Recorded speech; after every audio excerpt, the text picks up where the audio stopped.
Good afternoon, ladies and gentlemen. We've had the privilege of hearing some very fascinating talks by talented and adventurous people this morning. This is going to be different, but cheer up, lunch is just around the corner. 20 years ago, I was in the Indonesian city of Surabaya. I had just finished walking around a submarine museum, and I paused to ask my escort naval officer what was the name of the submarine. And he said something that sounded like Pasupati. Seeing the puzzled look on my face, he smiled and said, "This is another name for the Hindu god Shiva."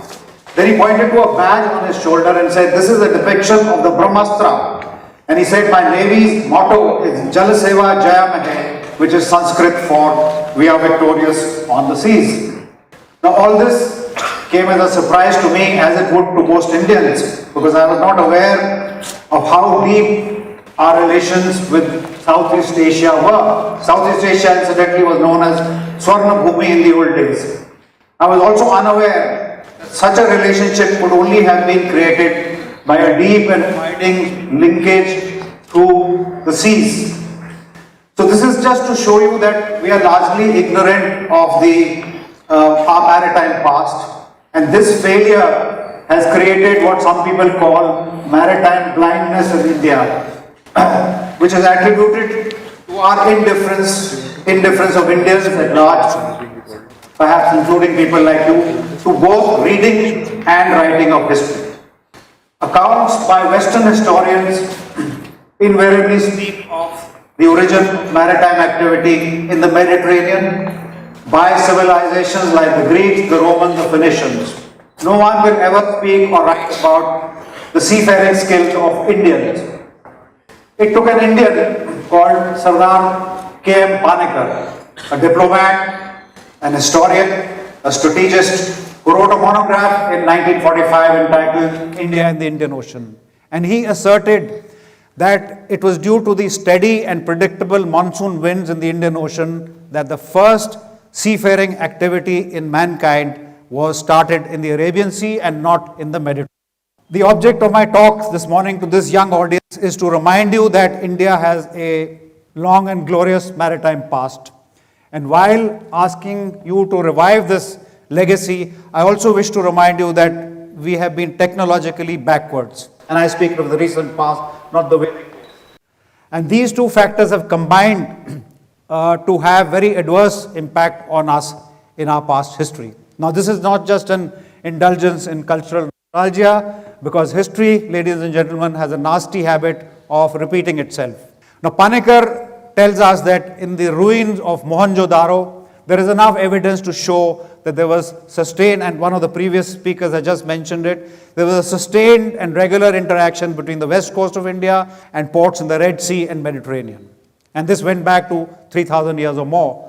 In the east, Panikkar has established maritime activity as far back as Chandragupta Maurya. He goes through a succession of dynasties to show that Hindu kingdoms were thriving in Southeast Asia, and it is still evident in their art, culture, religious practices, folklore. All this went on very well till the early 11th century, when Indian maritime power saw a steep decline because of a prolonged naval conflict between the Sumatra-based Srivijaya Empire and an Indian empire called the Chola dynasty, which went on for 90 years. So, when the Portuguese adventurer Vasco da Gama dropped anchor off Calicut, there was no one to oppose him. Delhi was ruled by the Afghan Lodi dynasty. South India was divided between the Bahamani and the Vijayanagaram kingdoms. Forget about a navy. None of these rulers had the vision or the leadership qualities to think of the defense of India as a whole. So, unfortunately, history has consistently shown that it was rare for Indian armies or forces to go to the border to stop a foreign invader. Most of the time, we fought losing battles on our own soil. And this sad story was repeated on our undefended seashore. Consequently, for 400 years, we became a colony, largely due to the fact that Europeans ruled the seas. 15th century Europe, ladies and gentlemen, had seen dramatic improvements both in shipbuilding and in navigation. Not only building large ships. They were also equipping them with gadgets like magnetic compasses, sextants, astrolabes, create charts which allowed these ships and their sailors to make long distance voyages, find their destinations and come home safely. But that was not their only advantage. They had progressed far ahead of us in naval weaponry, so that a European warship which sailed into our waters armed with a battery of cast iron cannons, 20, 30, 40 of them, could demolish any opposition that Indians could put up, which was generally small craft, country craft. The historic lesson that must remain etched in every Indian's mind, especially young people like you, is that neglect of maritime security cost India its freedom and made it a backward nation for centuries, and we must never let it happen again. It was such a background that people like me in the Navy, for many decades, we struggled to convince our countrymen that not just India's well-being, prosperity and trade on the oceans, but our very existence and our security. A series of events took place in the last decade. For example, the onset of phenomenon of globalization, the traumatic events of 26/11 in Mumbai terror attacks, the phenomenon of piracy on the high seas, and of course, most importantly, the specter of a growing Chinese Navy. All these facts have forced our decision makers to concentrate on maritime security, and it's at last seeing the focus it should. Now, located astride vital shipping lanes, this is an unusual map as you can see, it's meant to drive home a point.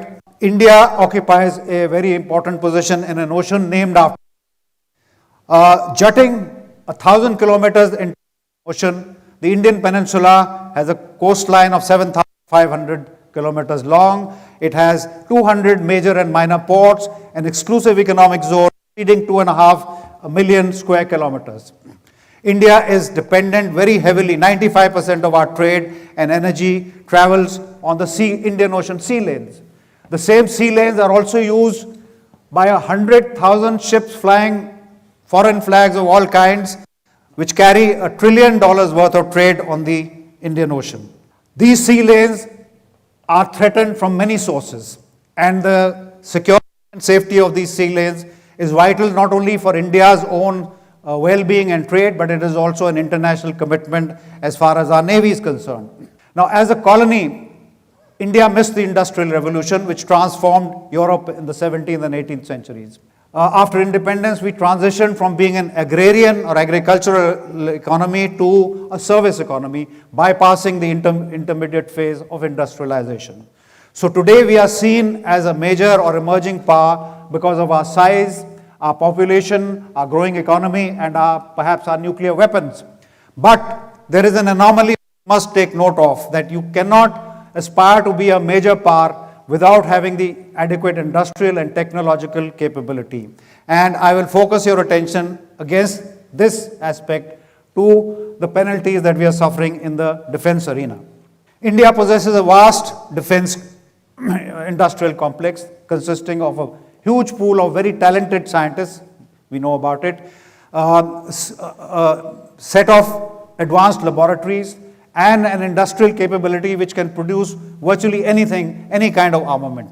And in fact, in the last 50 years, this complex has thousands of aircraft, aero engines, guns, tanks, and so on, electronic devices, radars, radios, and so on.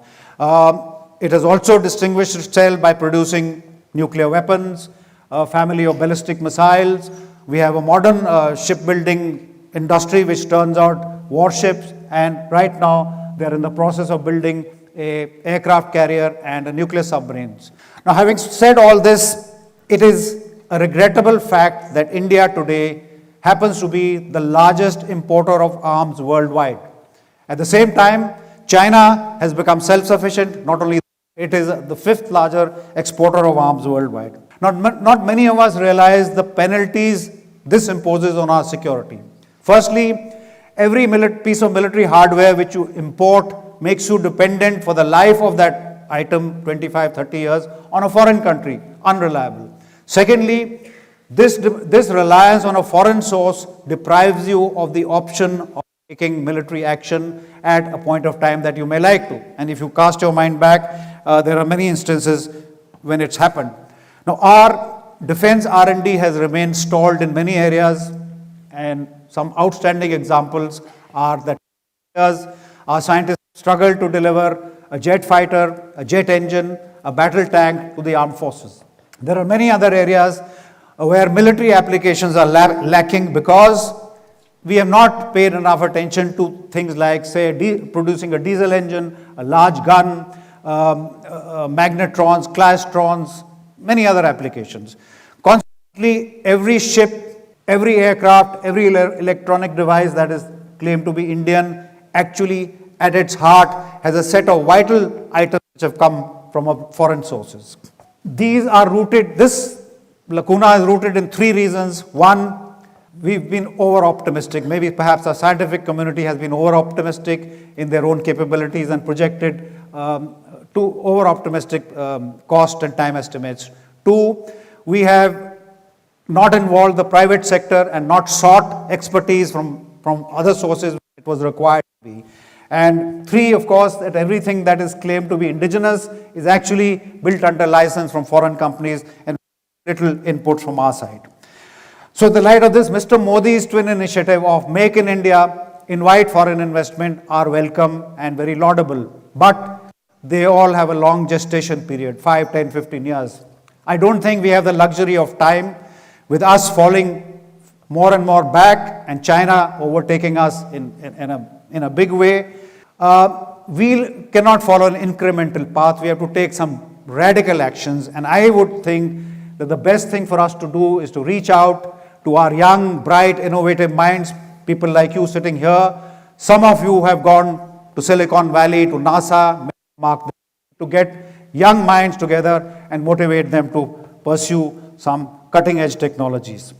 The Russians discovered a term called revolution in military affairs when they realized to their horror in the 1980s that American technology was really racing ahead, producing capabilities like stealth, like smart weapons, satellite surveillance, and so on. And that motivated them to launch their own program. The USSR self-destructed. This is the time for India to jump on the bandwagon of galloping technology and try and get hold of a few innovative technologies which will give capabilities to our armed forces to make a jump, a quantum jump as far as their capabilities are concerned. Some example, three-dimensional printing, which can revolutionize military logistics. A unit can its own spare parts, repair battle damage, unmanned systems using robotics, using artificial intelligence, wireless networks, directed energy weapons which use millimetric waves, zero traveling time, immense destructive power, and of course nanomaterials which can transform the nature of warfare. The Indian Navy in specific is highly technology dependent because of the mediums that it operates in, underwater, on the surface, in the air. For example, it needs sensors to detect targets at long ranges, hundreds of miles, thousands of miles, detect, identify. It needs communications to control forces in the three dimensions at long ranges. And finally, it needs weapons to destroy the enemy before he can attack you. Let me give you an example from history. 9th of December 1971, Pakistan Navy submarine PNR lay in wait off the coast of Saurashtra and sank INS Kukri with a loss of 100 lives. Reason was simple. Had more sophisticated technology, it could detect Kukri before Kukri even realized what had happened. We must not allow this to ever happen again. During the past decade, our Navy has indeed made much progress. We've collected technology like cyber warfare, satellite imagery, networking, data fusion, and so on. But some of the technologies which I flashed on the screen are yet to be explored by our scientists. Ladies and gentlemen, I started my talk with a reminder of the glorious maritime past and the weakness which brought us down from our position of eminence and made us into a colony. Today's maritime environment is more hazardous. Our dependence on the seas is far more critical than it ever was in our history. So the call of the day is that we need to focus on the maritime domain by doing two things. One, by reviving the pride in our maritime past among the young generation, people like you. And two, motivating young, bright minds to apply themselves to producing applications which will provide capabilities to our Navy. The last slide, ladies and gentlemen, provides an illustration of people who've done exactly what I've been talking about. The two men on the right are young naval officers, Commander Dilip Donde, Commander Abhilash Tomi, who circumnavigated the globe solo. The first man did it with 3 stops. Tomi did it with no stops, single-handed. The man on the right is a retired Commodore Paul Raj, ex-naval officer. While in the Navy, he invented an extremely advanced sonar. Then he went to Stanford, and last year, 2014, he was awarded the Marconi Award for his contribution to 4G mobile and Wi-Fi technology. So these are the people who've done exactly what I asked you. And I hope that in the future, it will be some of you sitting here contribute to our maritime domain. Thank you, ladies and gentlemen, for your attention.